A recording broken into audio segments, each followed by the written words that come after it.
Hello, എൻ്റെ കയ്യിൽ ഒരു 50 രൂപ തന്നിട്ട് അമ്മാമ്മ പറഞ്ഞു കടയിലേക്ക് ഈ പോയി. കമ്മലല്ലെങ്കിൽ ഈ കമ്മലിട്ടിട്ട് പൊക്കോ.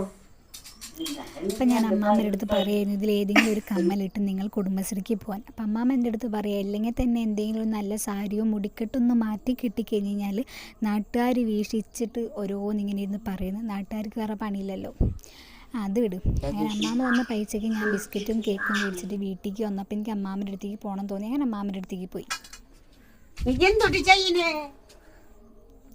കേട്ടില്ല അമ്മാമ്മ പറയണത്. ഞാനിങ്ങനെ ഓരോ കുരുത്തക്കേട് കാണിച്ചേക്കും. അതുകൊണ്ട് അമ്മാമ്മയ്ക്ക് പേടിയായിട്ട് അമ്മാമ്മ മുന്നേ തന്നെ ചോദിച്ചത് എന്തുവാന്ന്.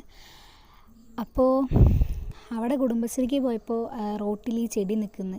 ഇതൊരു റെഡ് സാധനമാണ്. അത് പൊട്ടിച്ച് കഴിഞ്ഞാൽ അതിൻ്റെ ഉള്ളിൽ നിന്ന് ഒരു ചോര പോലത്തെ ഒരു സാധനം വരും. അങ്ങനെ അതും പൊട്ടിച്ച് വന്ന് മേത്തും കൈമേലൊക്കെ വെച്ച് തേച്ചിട്ട് കുറച്ച് നേരം കഴിഞ്ഞപ്പോൾ ഞാൻ തന്നെ തുടച്ച് കളഞ്ഞു, കുറച്ച് പ്രഹസനമൊക്കെ കാട്ടിയതിന് ശേഷം. പിന്നെ ഇത്രയ്ക്കൊക്കെ ഉള്ളൂ.